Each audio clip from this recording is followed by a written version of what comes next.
राजस्थान परिचालक भर्ती 2026 के डॉक्यूमेंट्स वेरिफिकेशन का कार्य है वो शुरू होने वाला है। इसके लेकर एक कार्यालय आदेश जारी हुआ है। उसके बारे में अगर अपन बात करें तो आपको बता दूं कि राजस्थान परिचालक भर्ती 2024 है वो आपके 500 पदों के ऊपर इस भर्ती का आयोजन किया गया था, जिसमें नॉन टीएसपी क्षेत्र के लिए 454 और टीएसपी क्षेत्र के लिए 46 पदों पर इस वैकेंसी का आयोजन किया गया था। और अब इसका आपका जो स्क्रूटनी फॉर्म है वो भरवाए जा चुके हैं और टोटल 1879 कैंडिडेट का अब डॉक्यूमेंट्स वेरिफिकेशन होने वाला है।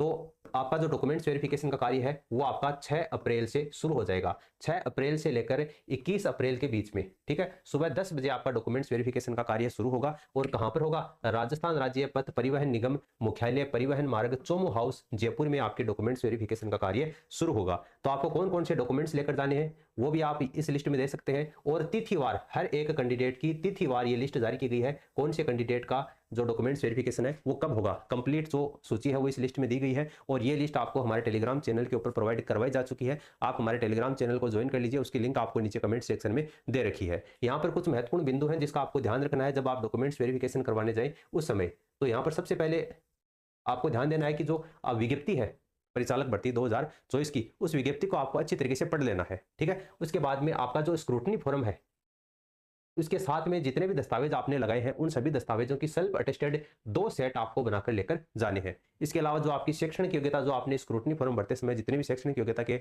डॉक्यूमेंट्स लगाए हैं वो सारे डॉक्यूमेंट्स आपको लेकर जाने हैं। और आयु संबंधित आपका मुख्य रूप से 10वीं की मार्कशीट होता है, वही होता है। तो अलग से कोई आपका इसके लिए ये आपका डॉक्यूमेंट्स नहीं है। इसके अलावा जाति प्रमाण पत्र, मूल्यवान प्रमाण पत्र, चरित्र प्रमाण पत्र, विशेष योग्यजन, अगर आप कोई पीडब्ल्यूडी कैंडिडेट है या फिर आप विधवा है, परित्यक्ता है, ठीक है, उस श्रेणी में है तो वो, स्पोर्ट्स कोटे से संबंधित है तो वो, और विवाह है यानी मेरिट सर्टिफिकेट, अगर स्पोर्ट्स कोटे से है तो उसका प्रमाण पत्र, अनुभव प्रमाण पत्र, और अगर पहले से किसी सेवा में है तो आपको एनओसी चाहिए होगी। और समस्त आपके जो ओरिजिनल डॉक्यूमेंट्स है वो, और आपका जो आधार कार्ड है वो, और आपका 2 नवीनतम पासपोर्ट साइज की फोटो लेकर आपको मुख्यालय के ऊपर उपस्थित होना जरूरी है, ठीक है। इसके अलावा आपको परिचालक का लाइसेंस और बेज है वो भी आपको साथ में लेकर आना है। और आधार कार्ड है वो आपको क्यूआर कोड वाला आधार कार्ड है वो साथ में लेकर आना है। और जो आपका विस्तृत आवेदन पत्र के साथ में प्रमाण पत्र और दस्तावेजों की जो स्व प्रमाणित प्रति है वो आपको साथ में लेकर आनी है। और ये जो आपको स्क्रूटनी फॉर्म आपने भरा था वो भी आपको लेकर आना है।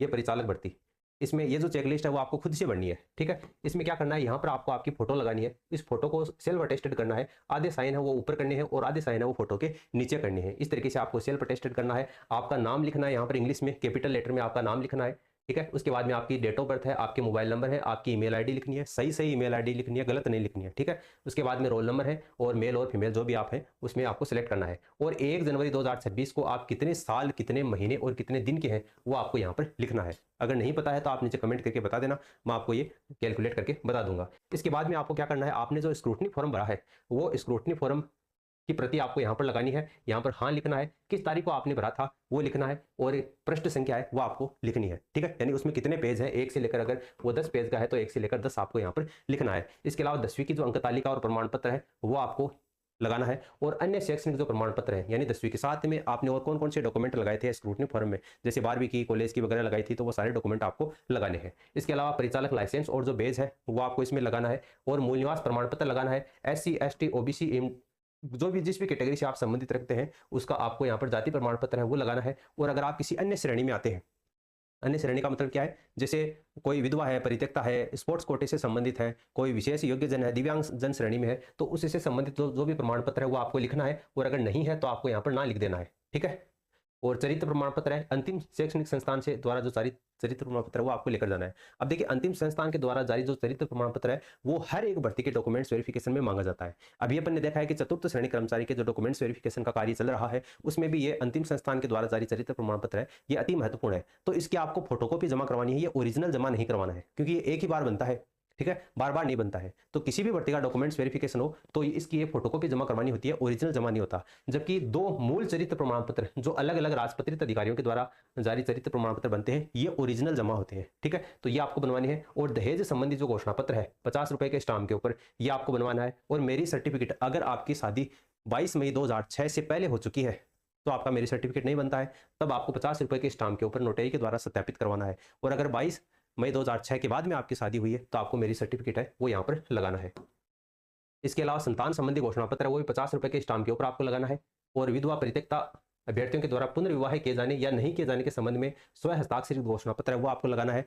इसके अलावा सामान्य घोषणा पत्र या 50 रुपए के स्टाम्प पर नोटरी करवानी है आपको। और विकल्प पत्र, जिन भी अभ्यर्थियों का नॉन टीएसपी और टीएसपी दोनों कैटेगरी में चयन हुआ है उनको विकल्प पत्र लगाना है। अगर आपका सिलेक्शन केवल टीएसपी में हुआ है तब आपको नहीं लगाना है। अगर आपका सिलेक्शन केवल नॉन टीएसपी में हुआ है तब भी आपको नहीं लगाना है। दोनों कैटेगरी में अगर आपका चयन हुआ है तब आपको लगाना है, वरना इसको आप छोड़ देना। और नमूना हस्ताक्षर का प्रारूप है और स्वयं का फोटो पहचान पत्र यानी कि आधार कार्ड है वो आपको लेकर जाना है। और अगर अन्य कोई घोषणा पत्र है, किसी भी अगर डॉक्यूमेंट में आपकी कोई त्रुटि है और अगर आपने अलग से उसका एफिडेविट बनवाया है तो वो भी आपको लगाना है। और सारे जो डॉक्यूमेंट्स है वो आपको इसी क्रम में लगाने हैं और हर एक डॉक्यूमेंट्स की जो फोटोकॉपी है उसको खुद से अटेस्टेड करना है और यहाँ पर आपको खुद के सिग्नेचर करने हैं। अब देखिए, चरित्र प्रमाण पत्र जो कि आपको 2 राजपत्रित अधिकारियों के द्वारा तैयार करने हैं, उस चरित्र प्रमाण पत्र का फॉर्मेट है वो कुछ इस तरीके का होना चाहिए। ठीक है, ये फॉर्मेट ये भी आप निकलवा कर सादे कागज पर निकलवा कर उसके बाद में गजेटेड ऑफिसर के साइन करवा कर यहाँ पर मोड़ लगवा कर लेकर जा सकते हो। वरना जो मार्केट में चरित्र प्रमाण पत्र का प्रारूप मिलता है वो भी आप लेकर जा सकते हो, कोई दिक्कत आपको नहीं है। इसके अलावा चरित्र प्रमाण पत्र के अलावा अगर सामान्य घोषणा पत्र है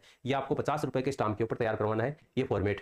ठीक है, बिल्कुल इसी तरीके से ये जो भाषा है वो आपको लिखनी है यहाँ पर। और संतान संबंधी जो घोषणा पत्र है ये भी 50 रुपए के स्टाम्प पर आपको तैयार करवाना है। ये सभी का है, जो मेरिड है उनके लिए भी है, जो अनमेरिड है उनके लिए भी है। ठीक है, और कंपलसरी है 50 रुपए के स्टाम्प पर ही होना चाहिए।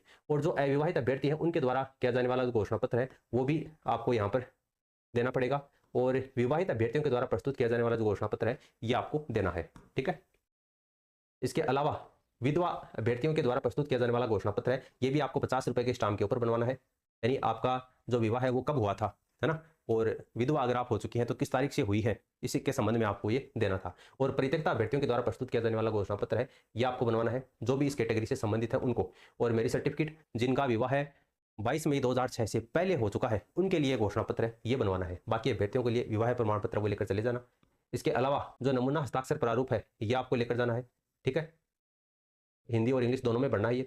और ये विकल्प पत्र है, जिन भी अभ्यर्थियों का टीएसपी और नॉन टीएसपी दोनों कैटेगरी में चयन हुआ है उनको बढ़ना है। ठीक है, इसके अलावा विधवा परित्यक्ता अभ्यर्थियों के द्वारा पुनर्विवाह किए जाने या नहीं किए जाने के संबंध में फोटो युक्त यहाँ पर आपको फोटो लगानी है और उसको खुद से प्रमाणित करना है। सादे कागज के ऊपर आपको ये बनवाकर लेकर जाना है। और ये कंप्लीट लिस्ट है जिन भी अभ्यर्थी की परिचालक भर्ती 2024 में डॉक्यूमेंट्स वेरिफिकेशन के लिए जो चयनित हुए हैं, ये कंप्लीट लिस्ट, इसमें आपका नाम, आपके पिताजी का नाम, आपके रोल नंबर, आपके एप्लीकेशन नंबर और कौन सी तारीख को आपका डॉक्यूमेंट्स वेरिफिकेशन होगा, ये कंप्लीट सूची है वो आपको यहाँ पर इस लिस्ट में दी गई है। पहले दिन है वो 118 कैंडिडेट को बुलाया गया है और दूसरे दिन यहाँ पर आप देख सकते हैं यहाँ से आपकी जो रैंक है वो यहाँ से शुरू हो जाती है और अपना नाम है वो इस देख लेना। ठीक है, यानी अलग अलग दिन कौन कौन से कैंडिडेट को बुलाया जाता है ये कंप्लीट सूची आपको इस लिस्ट में दी गई है। तो ये लिस्ट आपको हमारे टेलीग्राम चैनल पर मिल जाएगी, तो वहाँ से आप इसको डाउनलोड करके देख लेना। बाकी अगर इसी से संबंधित आपका और कोई सवाल है या सुझाव है तो वो आप नीचे कमेंट सेक्शन में कमेंट करके बता सकते हैं। बाकी इस वीडियो को आप अपने दोस्तों के साथ में शेयर कीजिए जो भी भाई बंधु परिचालक भर्ती 2024 से संबंधित है, ताकि उनका डॉक्यूमेंट्स वेरिफिकेशन वो किस तरीके से होगा,